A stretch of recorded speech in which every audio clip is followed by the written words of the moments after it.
The analogy I like to use is it's the foundation for what other tech roles do. So I like to use the house analogy. The data engineer is the person that comes in and builds the wiring and the pipes in the house. And then the data scientist or the AI person might come in and actually build the rooms, build the roofs, make it nice, decorate it. I always call data engineers the lost cousin.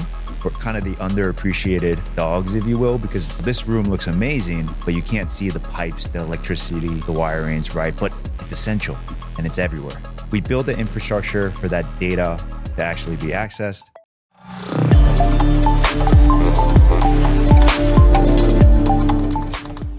Okay, welcome back to the Tech Jobber podcast. And today we have a guest I've been trying to get on for many months.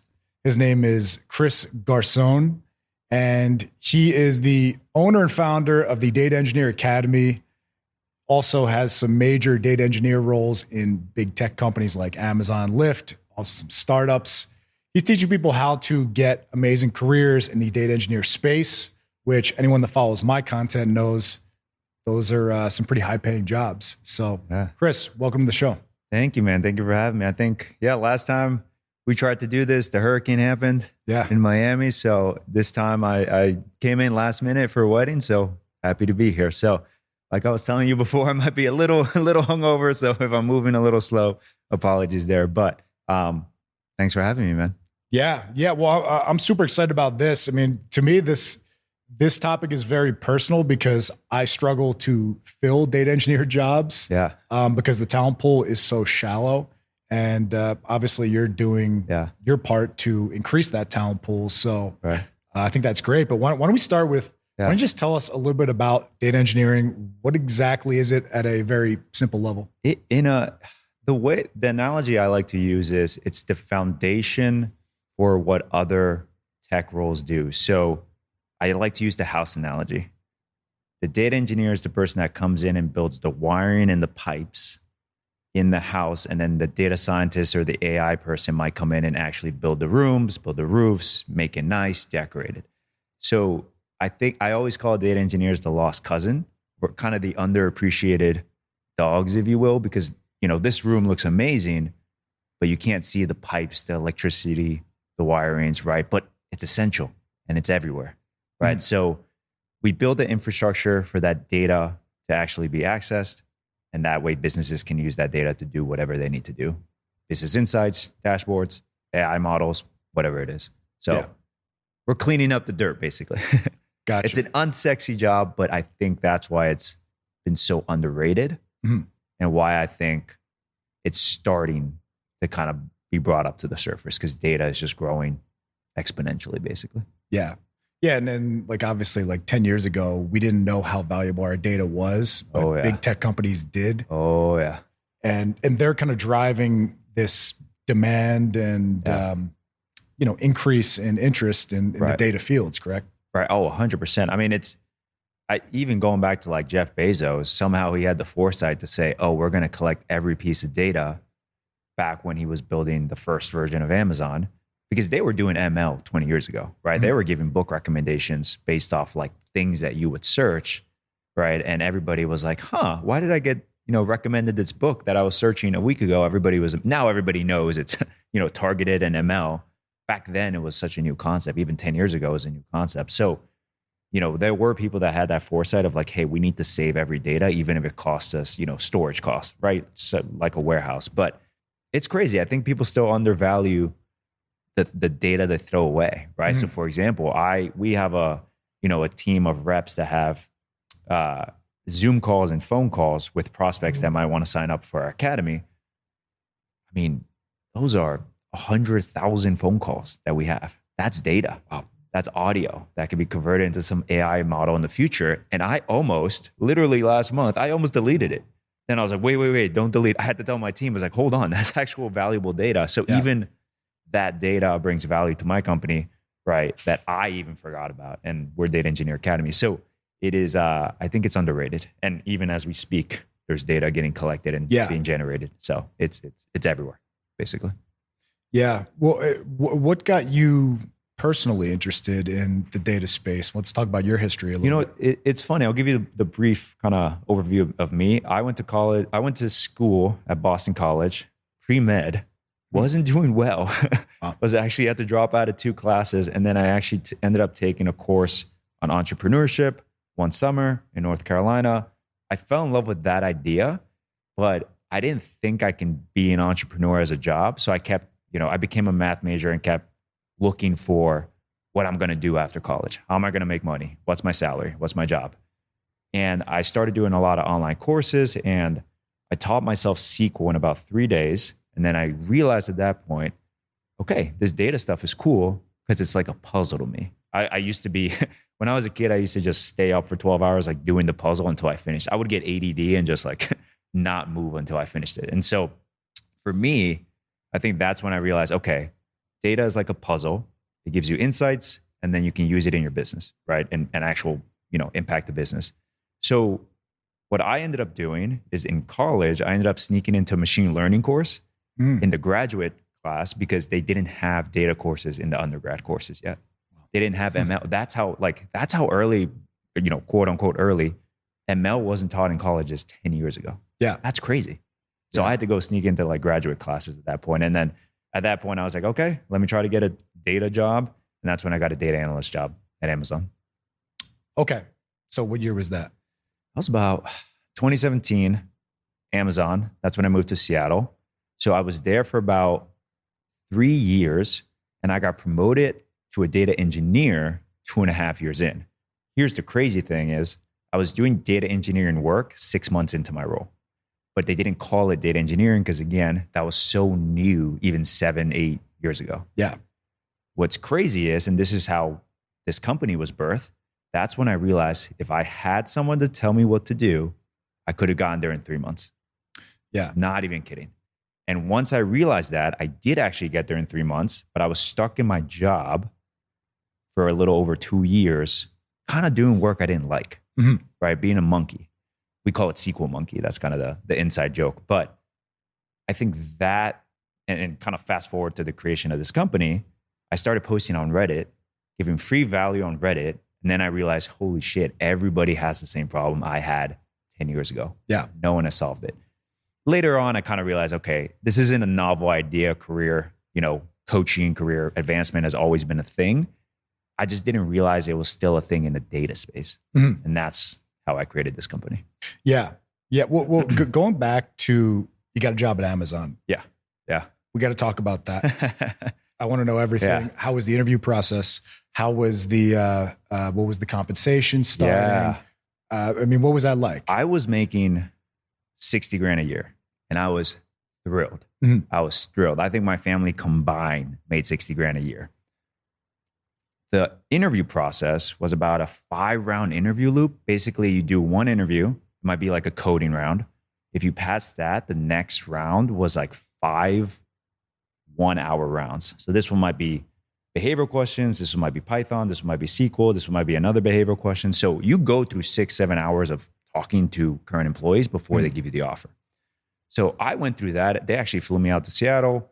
I did that, got the job. I think I broke down when I got the job. I was like, okay, cool. The crazy part about the compensation, though, it was like 60, maybe 70 grand. About 20% was in equity, but they do it over 4 years.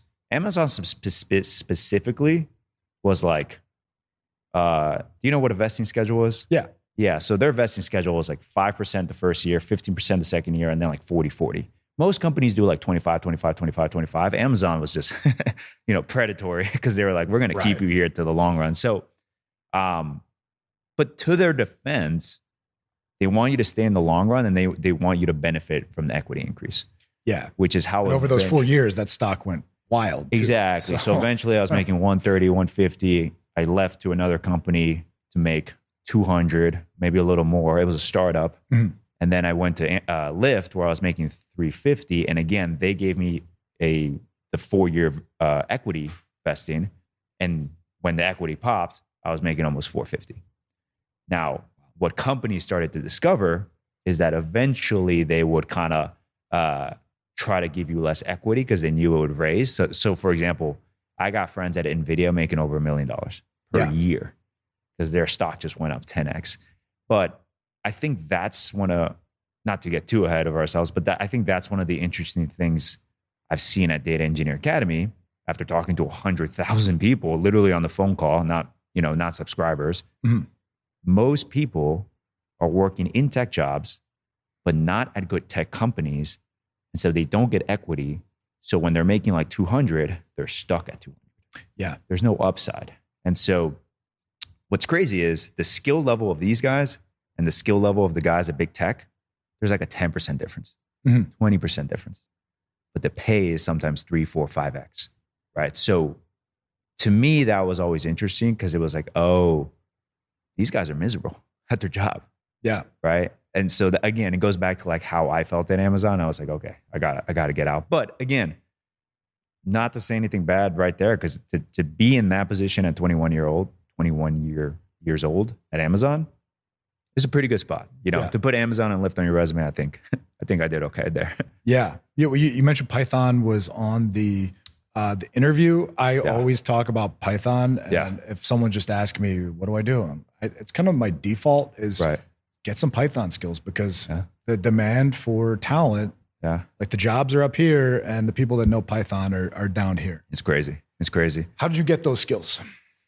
So with Python, I taught myself, and then eventually I just learned it on the job, because it was one of those things that was a little harder to teach yourself without like real world projects. Yeah. So I got lucky because I got an environment where I got that opportunity. Again, going back to like, if you're not in that opportunity where you're getting projects where you can learn new things, you're kind of stuck, right? Yeah. What do you recommend for them? I mean, YouTube, Udemy, like I don't think it matters too much. Code Academy is probably a good one. Okay. Yeah. Code Academy, if you're trying to do a free one, kind of dip your toes in the water and kind of see, okay, is this for me? Mm-hmm. But eventually you have to be able to transform it into real life projects. Maybe look into, there's one that has like free data science projects. Kaggle. There we go. Okay. Yeah, that could be a good one as well. But if you're doing a data position, do SQL. SQL is more important. Yeah. Because even now we find like 70% of jobs for 70% of interviews for a data engineer interview don't even have Python. Wow. Okay. Now that's a data engineer 1. Data engineer 2, now it's like 30% don't. Mm-hmm. Senior level, basically all of them do. So it kind of depends on what level you're going to. Yeah. Yeah. And we're going to go a little more in depth to Lyft, but let me ask you before we jump into the academy stuff, what are you seeing as the career progression? Yeah. What's a typical career progression in the data field? Yeah, it's a good question. I think data analyst is kind of the entry level. Data engineer 1, 2, 3, kind of a simple progression there. Then you could do staff and principal, which is kind of like an internal consultant, if you want to think about it that way. Then management. Yeah. Management is probably the next one. Unless you're crazy and want to go do a startup like myself, I think that's also an option, because data, you can create a data company anywhere. What was that? What was that startup? What was that like? This one startup, or the first one? Yeah, the first one. The first one, I went to work at somebody else's. It was more of a financial company. It was good for me specifically because that's where I learned the most things, like in a very short time. Like in 1 year, I learned when somebody probably takes 5 years to learn.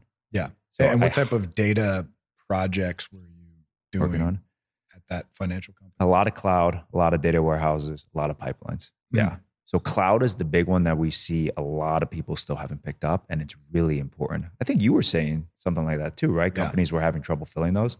Yeah.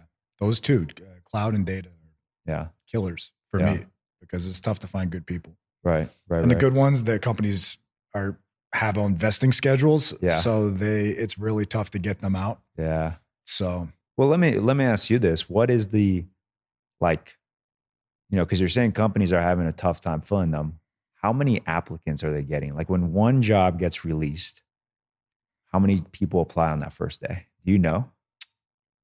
That I don't know. I know the amount of just overseas people I get. I get bombarded. Yeah. Anything in data, and a lot of the candidates are kind of unknowns or potential fakes that I can't really deal with. So, yeah, I mean, for me, I think if you're an onshore data engineer, I don't know of any that don't have a job. for Exactly. very long. Exactly. But well, that's exactly why we target not necessarily people who are looking for a job and are unemployed, but rather people who are currently trying to switch to a different role in order to increase their pay.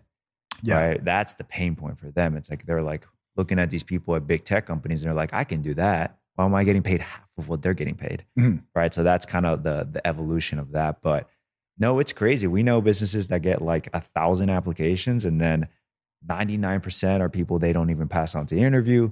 Out of the 3 they might talk to, 1 lied, 1 didn't show up, and 1 they were like, it's not a good culture fit.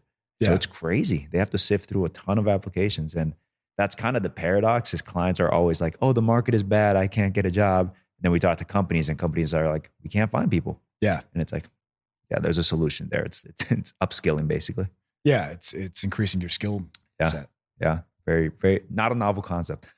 Yeah. And real quick, since I love talking about companies that everyone knows about and everyone uses. Oh yeah. Big time. Tell us about Lyft a little bit. Dude, I loved working at Lyft because Lyft had like that startup feel. Mhm. And it was a big company. And it had all the data, it had all the tools, the toys where you can go in and actually, do whatever you need to do as a data engineer. Here's what's crazy. And this is to put things into perspective. Lyft is 1,000 times smaller than Amazon. Wow. Isn't that crazy? You use Lyft and Amazon every month, Mhm. every week maybe. It's 1,000 times smaller than Amazon. So I loved working at Lyft because it still had a startup feel. Yeah. But yeah, it was they're competing against Uber. Let's put it that way. They're definitely not doing as well as in Amazon because of that. Right. Well, I mean, and what type of data projects or insights it was kind of just like, all right, there's a Taylor Swift concert. We're going to increase prices. Like, is it that type of thing? Oh, or? they definitely do that. Yeah. It's called surge pricing when there's like a supply and demand imbalance. I used to work on the one where, do you know what Lyft Pink is? Lyft Pink is a subscription business where you can pay monthly and then get discounts when you order a ride. Okay. The problem we were facing there is that we would get a lot of people doing a free trial. And then when the actual date to renew came through, bunch of failed payments. Okay. So people were putting in faulty cards? That's what we found. Yeah. Okay. Yeah. So how did you guys tackle that issue or attempt to? A few things. I don't know if I can say it here, but basically a few things. Multiple credit cards, extra verification, checking if they had enough balance when they signed up for the free trial, things like that, that I think Uber implements as well. But it was very much like, it was very much interesting because to get that financial data is an entire data engineering project. Yeah. And I think that's what blows people's mind about all these big tech companies. It's like that data isn't just like nice there in a position. The transaction data is over here. The credit card data is over there. Mhm. The user data is over here, et cetera, like 20 different locations. So that's where we have to like put all the data together in order to make like sense of the data to actually find that one little insight. That one little insight's like, oh, fake credit cards. Got it. Let's build a product. Let's tell the software engineers, build a product to solve that. First, a data engineer had to build that infrastructure to get that insight.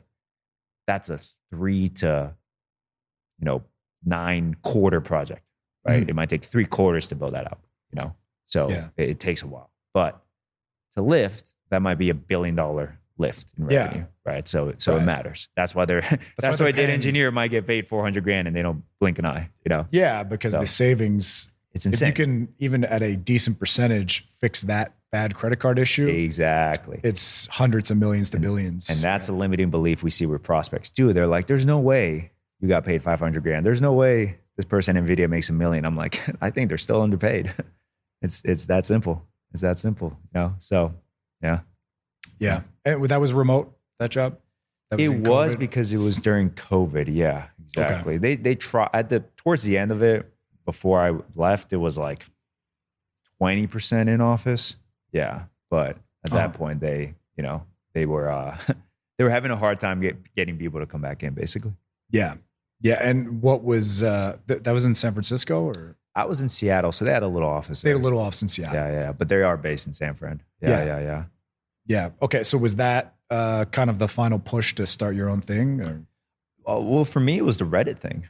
right? It was like when I started posting on Reddit or giving value on Reddit, I had people DMing me being like, hey, can Teach me. Yeah, exactly. And some offered to pay.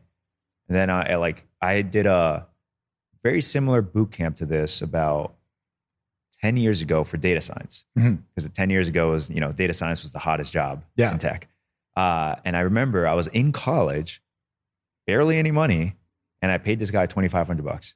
Never met him, never saw him, just had access to his email, would ask him questions. So it was a mentorship. It wasn't even a boot camp. It was like he had a course, and then I would just ask him in terms of like mentor. It's like, hey, what did you mean by this thing? Can you help me with that? Do you have connections there that you can refer me to Meta, Amazon, blah, blah, blah, right?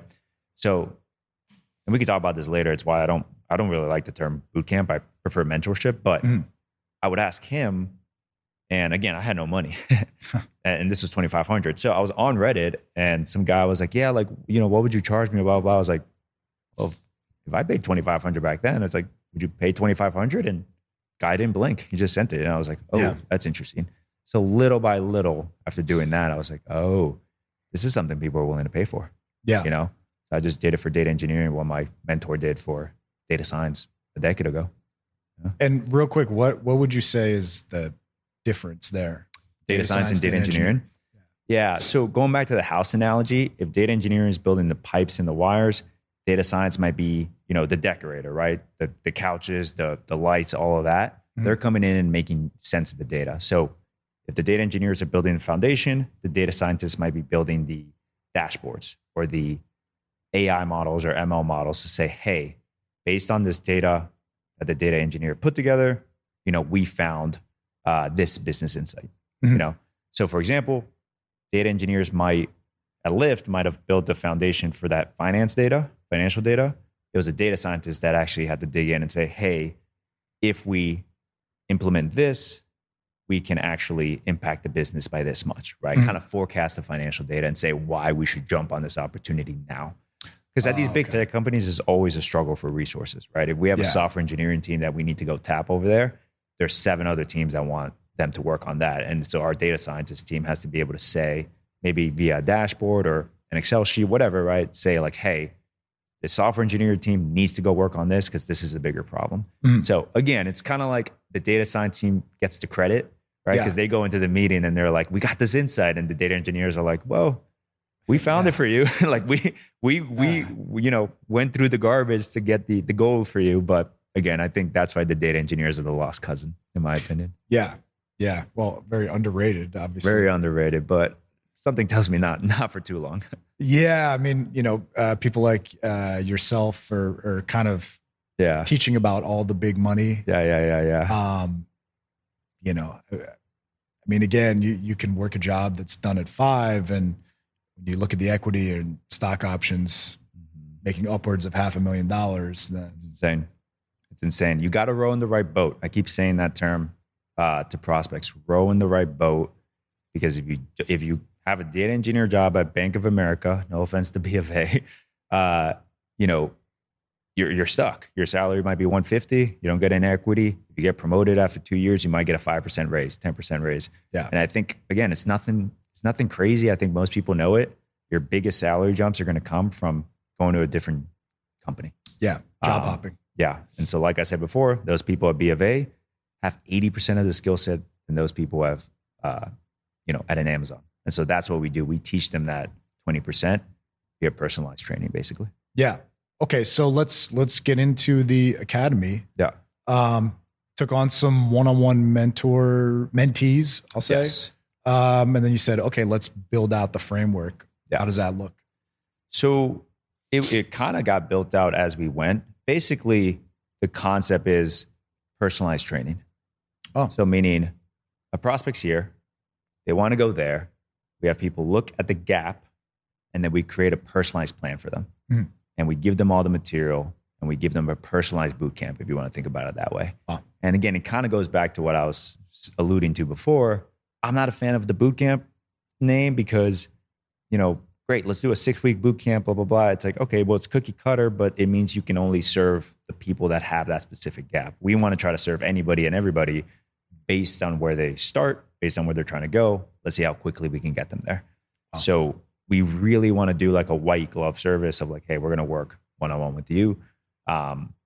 and then stick with you every step of the way, right? Yeah. And so we do something called a CSM, customer success manager.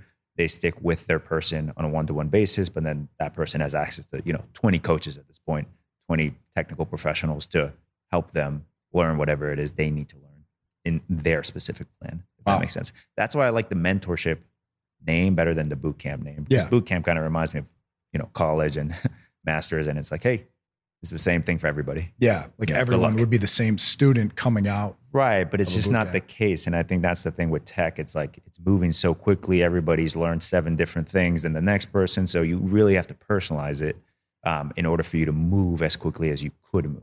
Obviously, there's many, many variables based on how quickly somebody gets there. But yeah, it's just that's the route I went, I think, based on what I had done 10 years ago. Yeah, and I think that's so interesting about your academy versus some of the others, where others are start you from square one. Right. I mean, your students are not always starting from square one. A lot of times they're pretty far ahead in their careers. Exactly. And come with some skills that you're not going to reteach them SQL if they know it. Right? Exactly. Like a data analyst to a data engineer, just like I did it. Somebody that knows SQL already, they don't need to spend 3 months learning it, right? That's a waste of their time, their money. They probably have a job, want to do this part-time. They just want, they're typically in so much pain and in a job that they don't want to be in. Why prolong that, or they're unemployed. So they want to actually get that job. And so our job is to actually help them get that job as quickly as possible. Now, we obviously don't, want to tell them like it's going to be easy. It's like, hey, you do have to put in the work. You do actually have to go learn this stuff because we can get you interviews. If you fail the interviews, what was the point, right? So we want to make sure they're actually learning from a technical standpoint too. So basically your whole thing is the big money is in big tech and startups and equity in startups, right? Oh yeah. So you take a data analyst or a data engineer. Yeah. You say you're good, but to get to these two where the big money is, you need these skills. Exactly. That's where you come in. Exactly. Some people might be missing 25% of it. Other people might be missing 50, other people 75%. We do help full transitioners. Those people are missing 100%, right? They're going to take longer to get to that next role, right? But exactly. I just think that we call them upgraders or switchers, right? So a software engineer that converts to a data engineer, they might not know any data engineering skill sets, but because they have a technical mindset, they're going to have an easier time switching over. Or an upgrader, a data analyst to a data engineer. Like that, those are kind of the sweet spots of like who is, ready to act, doesn't have a limiting mindset because they're already, they're not scared of tech. The analogy I like to use is like, I speak Spanish.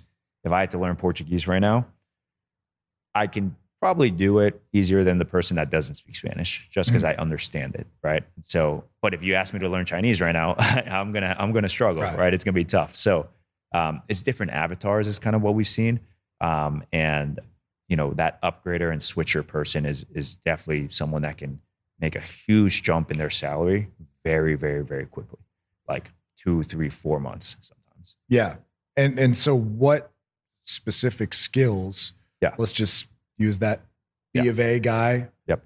Who's pretty good. Yeah. What doesn't he have? Yeah. Or he or she have that, so that Amazon guy has?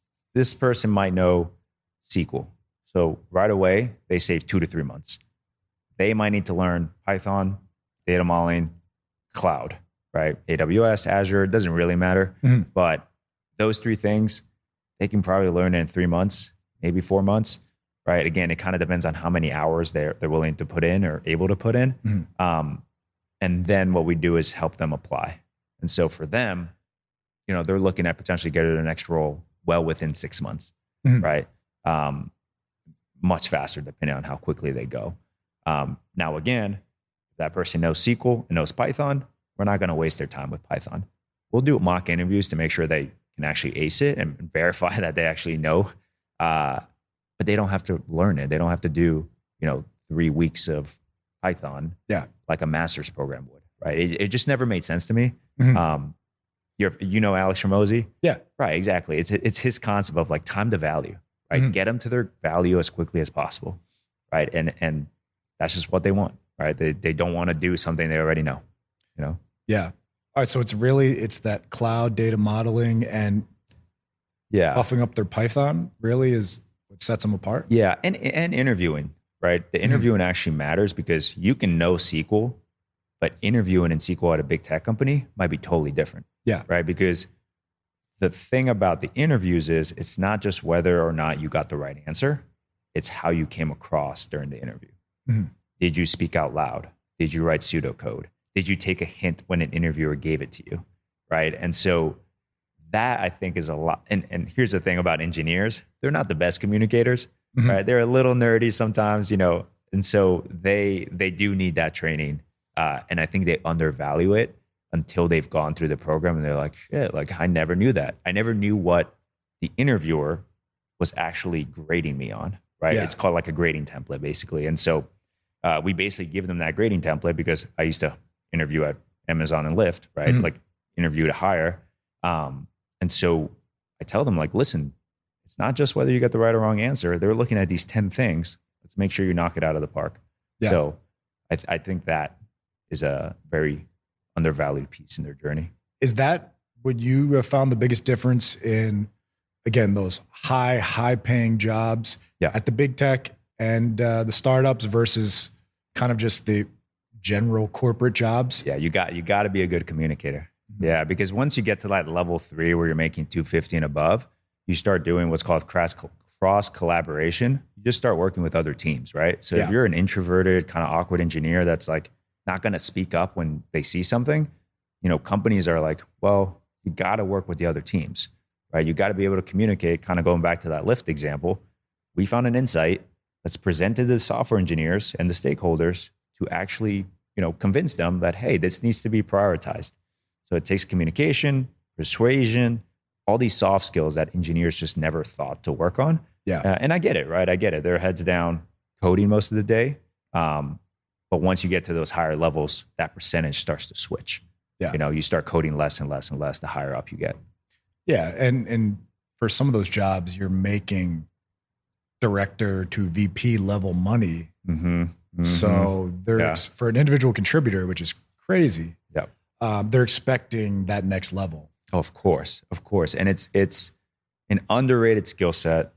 And it's one that comes across in the behavioral question part of the interview. And so at Amazon, Jeff Bezos has these leadership principles that they're basically judging whether you have right frameworks on how to handle certain situations. A good one is, how did you handle a situation where you and a coworker disagreed on something? Yeah. Right. What they're really testing is like, do you have good EQ?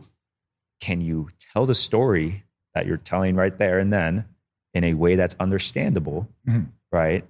And can you be a leader? That's really what they're looking for. Yeah. Here's what engineers do. They ramble for a whole page or two. It's very scripted. And they list off 20 technologies. Well, when I was working on this company, I worked with XYZ 714 AWS tool. And I'm like, the person you're interviewing might not even know what those things mean. Right. You just lost them in the first second. So it's kind of like dating, if you go up to a girl and you're just like babbling off random stuff, they'll lose interest in you because, again, at the end of the day, humans are going to hire other humans. So you got to be somewhat likable, until AI changes that, I guess. Yeah. So why don't we talk about that? I mean, why do you believe these jobs are, listen, we might not all be fully immune to AI, but why are you protected in the data engineering space? It's a good question. I wouldn't even say it's fully protected, to be honest, but I don't think it's in danger either. So I'll give you this analogy. I like analogies because it kind of helps you. Again, a big leadership skill, right? How do you say something technical to anybody, right? Non-technical, technical, et cetera. But I'll give you this analogy. You have a crane. The crane helps you build a building faster. The crane is AI. Just because you have a crane, if you've never built a building before, does that mean you can build a building all of a sudden? Right. You still got to learn the foundations. Because again, if you don't know how to use cloud, having ChatGPT in front of you doesn't help. So in that sense, learning the foundations is still really important. The reason I think data engineering is going to benefit a lot is because we build a foundation for AI to build on top of. And what's crazy about AI is that people using AI create more data, which creates more AI, which creates more data, and so needs more engineers. The amount of data is growing exponentially. Yeah. Now, am I saying AI is not going to make an impact or a dent in the market? That's not what I'm saying. Because again, the crane made a dent. Mhm. But what the crane also did was allow a bunch of buildings to be built very, very fast. So in fact, jobs went up. Yeah.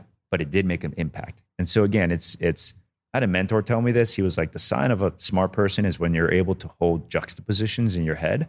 So two ideas that seem to be contrary to each other, Mhm. but they can both be true at the same time. If you can hold that and understand that. And I think that's a question that frustrates me because we get that a lot from prospects. Like, but is AI going to kill data engineering? I'm like, it's not that simple, right? AI is going to help people do their jobs more efficient. Doesn't mean it's going to kill it. Mhm. So it's a very extreme ideology almost. Yeah. And why don't you take us through some experiences you've had with students? Yeah.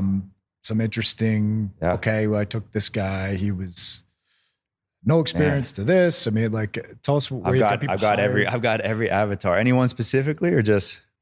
I mean, take someone with no experience that might be watching this. You know, from your. Yeah, I'll give you the no experience one. I mean, this guy, his name is Calvin. He did it in like 5 months or something and went from like a consultant job, never touched tech, and just, went through it. And it's always interesting. I tell employees and clients this.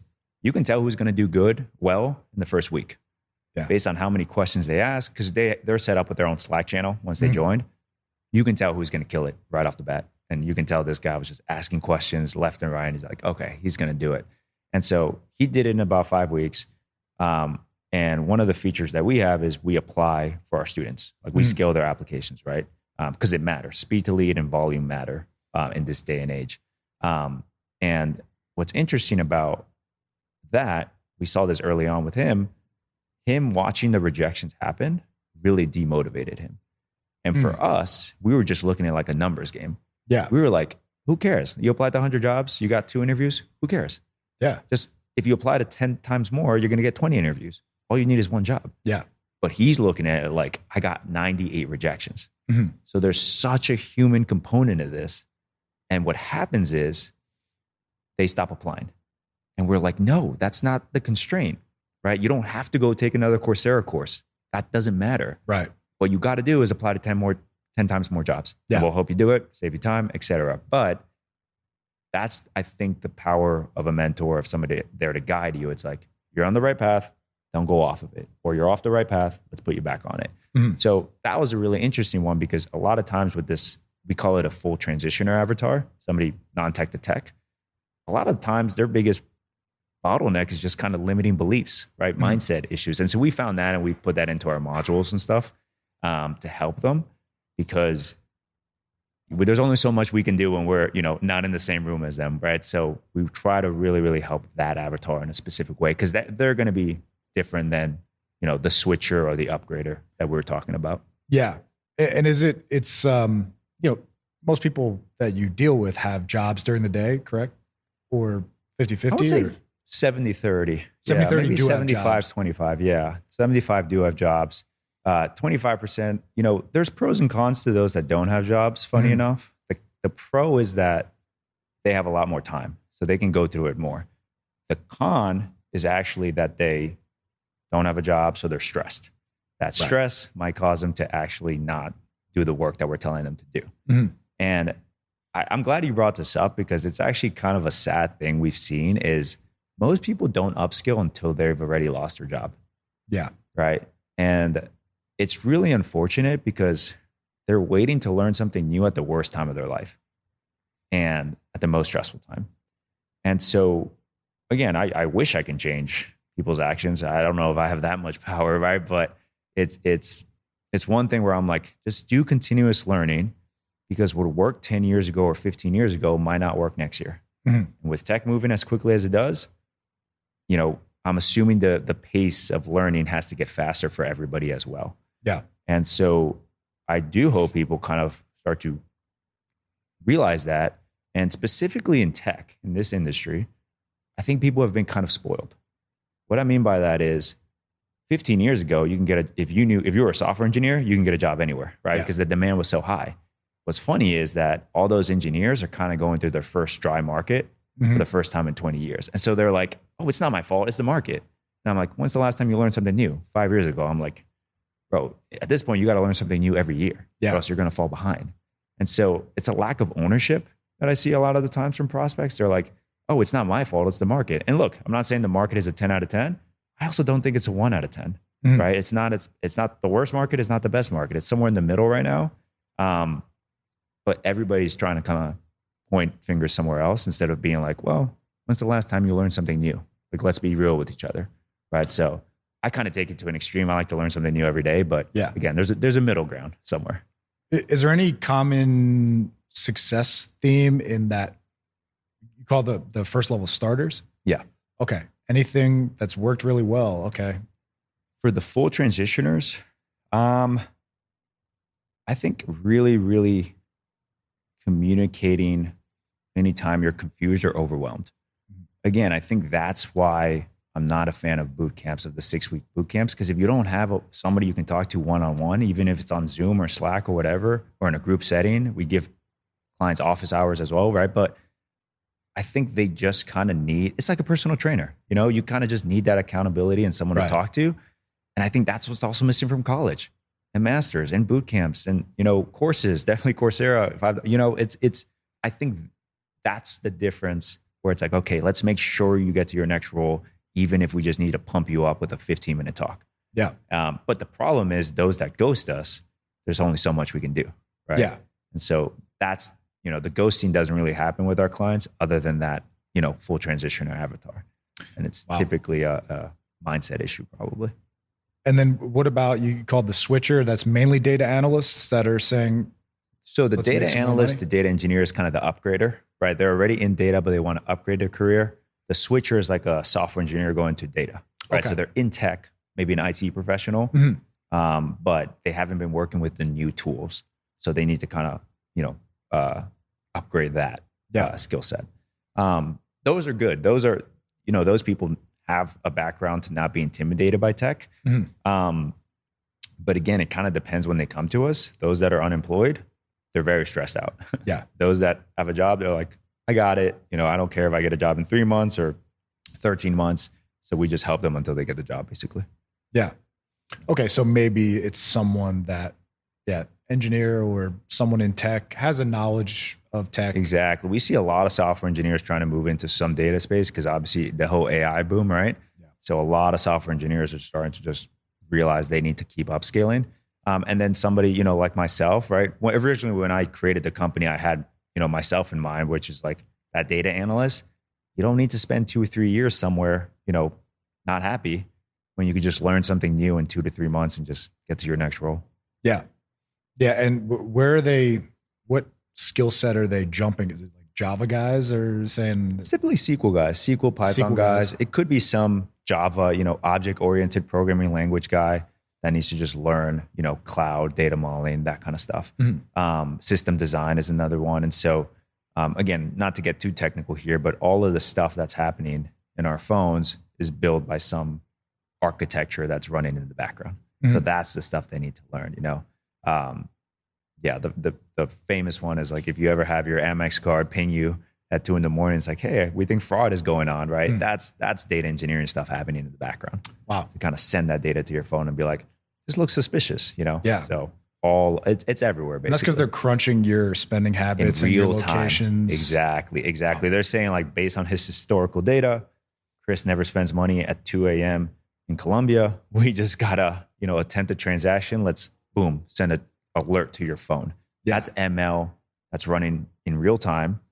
That's running on top of data engineering infrastructure. Yeah. Right. Yeah. So it's everywhere. I always laugh because Amazon saw my account purchased a pair of Birkenstocks, and they're like,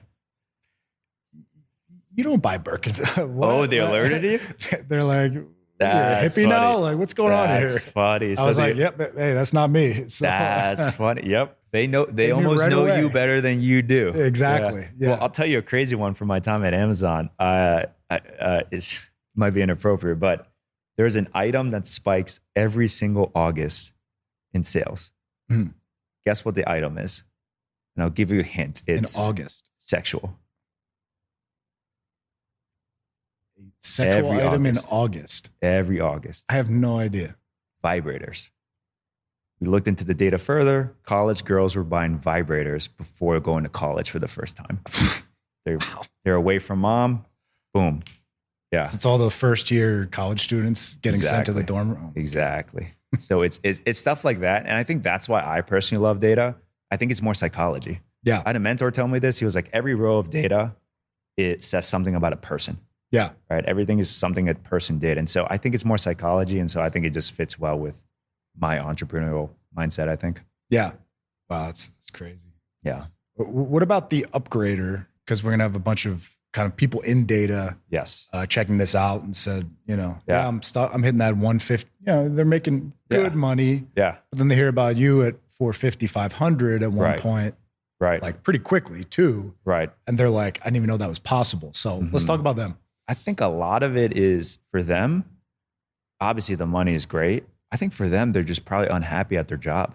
I think they've hit that dead end spot, right? They are in that position where they're looking around and they're like, okay, all the other people around me can't teach me anything. I don't have any fellow data engineers. I don't have any fellow software engineers that I can learn from. My manager's not technical. My manager doesn't care. Not getting projects that allow me to learn something new. So I think it's just a triple win. And I think employees have realized this more and more over the last 50 years. Like, hey, I don't have to be loyal to the same company for 40 years. Yeah. And I'm honestly, like, companies won't be loyal to you for 40 years, right? So once they realize that, they kind of say, okay, there's a lot of benefits to upscaling for 2 to 3 months, moving to a different company, being around a better environment, and getting paid 20, 50, 100% more sometimes. So it's ridiculous. We had a guy go from like 100K to 300K in like 3 months just because he changed industries and learned like 5 new things with us. What was that industry change? I think he was working in healthcare and then he went to a hedge fund. Right. So again, exactly. Like, it completely makes sense to you. And so I think that's where it's like people are recognizing, like, I know more than what my current salary might dictate. Yeah. So again, it kind of goes back to like a limiting belief, but also a lack of fear, or building up the courage to leave your job, because that's scary. Yeah. Right. Leaving job is not something, you kind of wake up and think about every day, but you might think about getting a higher paying job every day, a higher salary. So it is an interesting thing. It's a lot of times, and this is why I have like people, reps actually talk to people one-on-one, because maybe they need that little, conversation for their benefit, right? We've had that conversation 100,000 times. It's more for their benefit of like, hey, like, how do you actually feel? How are you actually thinking through this? And for them, it's eye-opening. It's value right there on the first call, basically. Yeah. And it's tough, especially in industry like healthcare, where it's not going out of business anytime soon. Right. So you're like, all right, I'm only at 150, but I'm pretty safe here. You can show them a much better way. Yeah, I have a mentor that asked this question. He's like, what, you don't have to answer, but what's your, on a scale of 1 to 10, how happy are you? And most people say like 7. Yeah. And he's like, that's the most dangerous spot you could be in, because it's not enough for you to change your life. Like, it's not bad enough for you to change your life, but you're also not thrilled. You're also not really happy. Yeah. So when you think about that, it's like, that's that 150 person. They're like, I'm a 7. Like, I know I could be making 250 or 300, but I'm also not in the worst position. So, it's kind of the paradox of this industry of what we sell. It's like that person making 60K has a lot of motivation to get off the ground, but maybe they need to save up a little bit before they can invest in themselves. So it's a very, very interesting thing to see. Yeah. And one thing I saw you mention on your LinkedIn, I've seen this on a lot of job descriptions, Snowflake. You teach that to the highest level of your Snowflake, customers? Databricks, you name it. We try to teach everything. Okay. Everything. And it goes back to like, because it's a question we get a lot. It's like, hey, what's the curriculum? I'm like, people still don't understand the concept. It's like, we teach everything. I've hired out every data thing we can possibly do. If there's something missing, I'll go out and hire some other instructor, coach, right? Whatever you want to call them. But the point is to look at your resume, look at, what projects we think are going to have the highest impact. That way we can give it to you, change up your resume, and make you competitive with, the top engineers, right? Because at this point, we send out 50,000 applications per month. Yeah. Right. So for our clients, so we know which resumes are working or not. Mm-hmm. So we know, okay, based on your resume, you need to do these 5 projects. We have 100 projects, but we're not trying to give you work. We're trying to give you impact. And so we're going to give you the 5 projects we think are going to have the highest impact. Maybe it's Snowflake. In some other cases, it might be Databricks. It really depends. But I think the point there is, we teach everything. But I think it does confuse people sometimes because they're like, but what do you mean you don't have a curriculum? I'm like, well, here's this 20-page document. This is what we teach. But I think people are still accustomed to like the college model of like, what's the 6-week curriculum? Course. Yeah, exactly. 3 weeks of this, 4 weeks of this. It's like, So it's mini projects you're giving them. Part of it, yeah. Okay. Part of it, yeah. Because there's also the interview prep. Because again, you can go on and do some projects online. Yeah. If you can't talk about it during the interview, it doesn't matter. You're never going to get the job. Right. So again, again, no shame in anybody that's selling courses, right? A 6-week something, right? That's perfectly fine. But I'm not interested in selling education. I'm interested in selling impact, transformation, right? That's the kind of the saying. So yeah, we'll give them projects and everything, but at the end of the day, we want them to be ready for the interview and want them to actually get the job. Yeah. And what things are spiking in searches in the data fields? Is it that Snowflake or Databricks right now? Snowflakes and Databricks is a big one for sure. I think what happens with tech that's very interesting is that it's kind of like that first line theory. It's like if there's a long line here at the cash register and someone opens up another cash register, half of the line moves there, right? And so Snowflake and Databricks is the same thing. It's like everybody's starting to try to learn it now because they know it's getting there. So we're always looking to see what's next so that you can be competitive, no matter what the time of the day is. When the next technology pops out. Exactly. What are some of those you're looking at? Real-time streaming, DBT, we think those are good. I think starting to become cloud agnostic is a big one, meaning like, back in the day, quote unquote, 2 years ago, right? You needed to learn one cloud.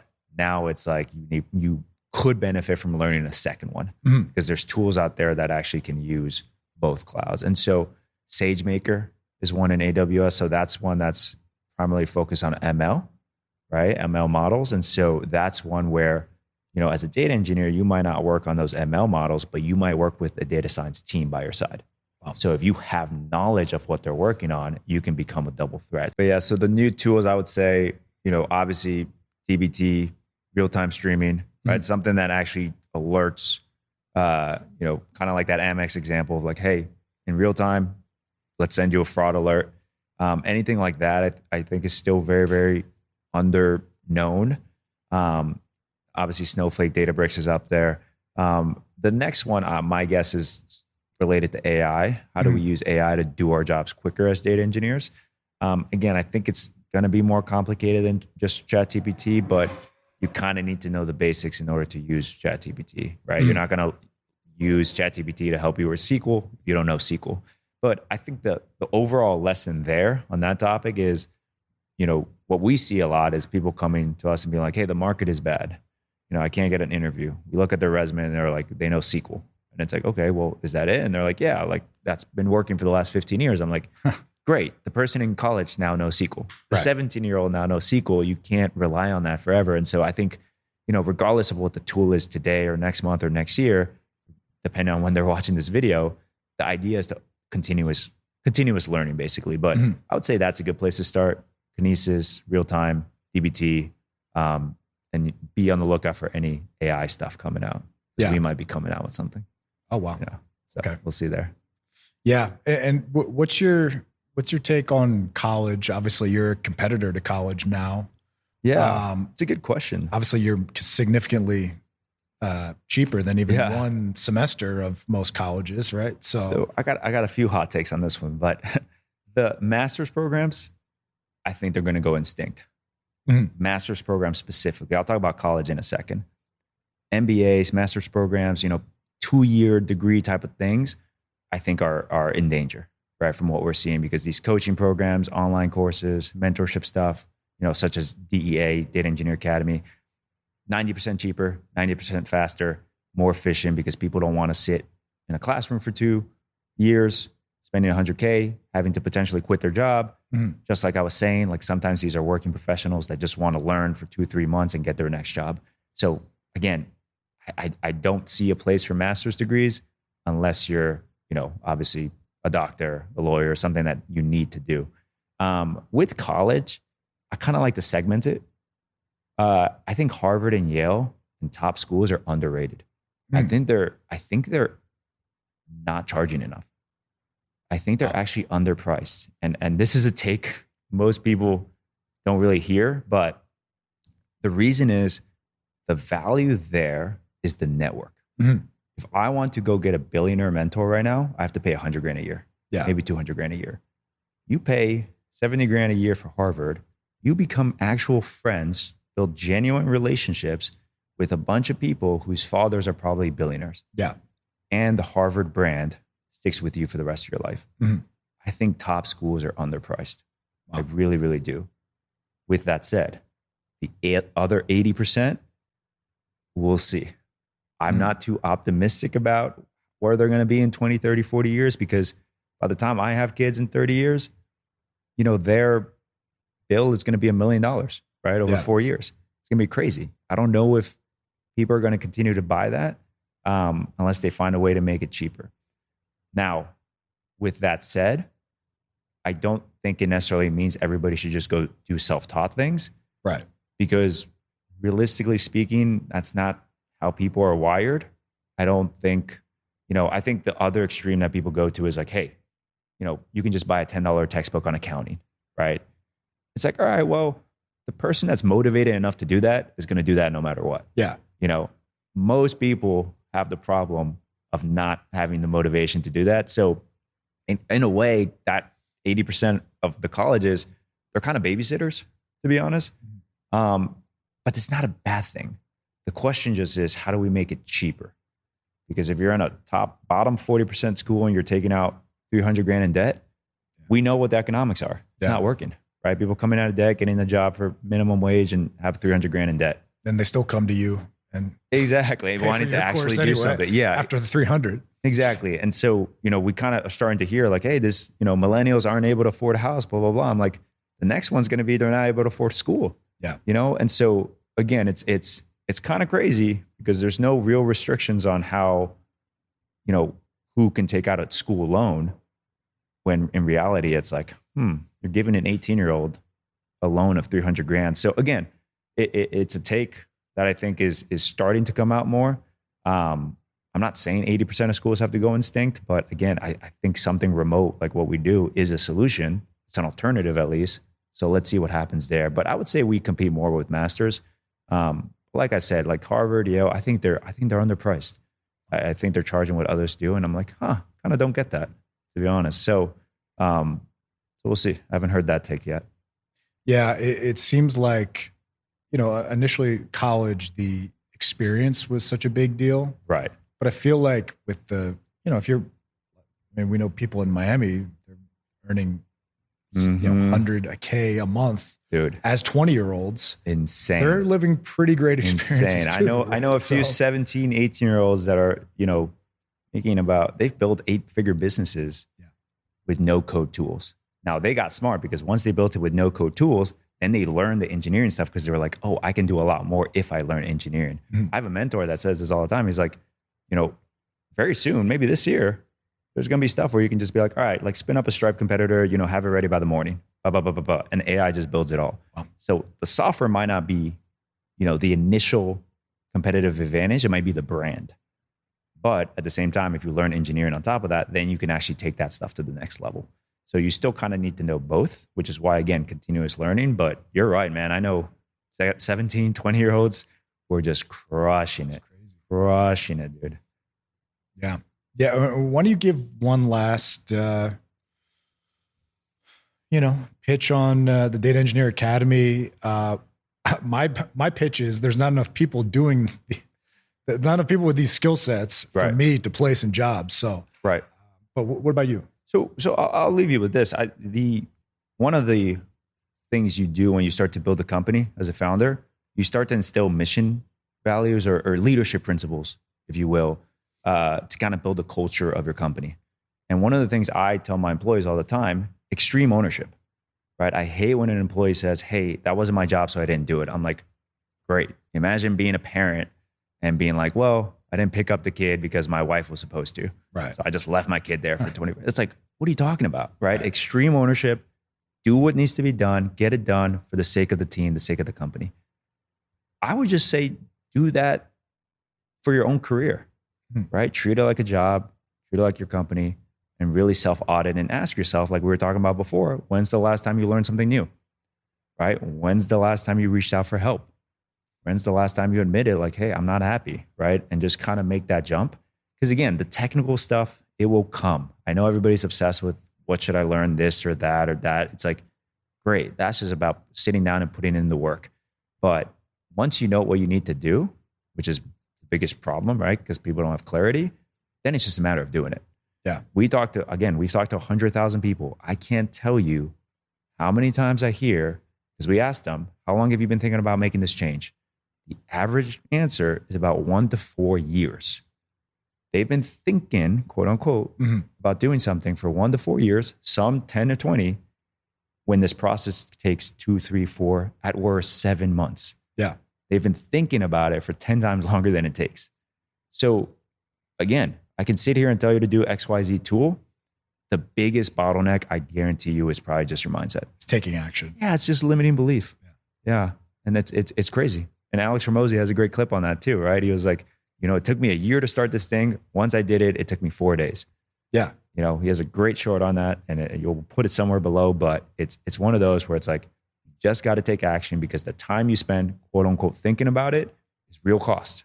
Yeah. Opportunity cost, money, mindset, stress, unhappiness, whatever it is. So don't be in that 7, at a 1 to 10 happiness, don't be stuck in that 7. Yeah. It's a valley of despair. So, and think about the guy that was kind of at that 100K job for years, that was thinking about it. I was that guy. Yeah. You flipped him to a 300K job. So think about the cost of that. Exactly. He's losing 200K a year plus the raises and jumps he could have done from there. Yeah. And everyone's scared about like, hey, what if I'm not good at this? I'm like, great, you're not supposed to be good at it.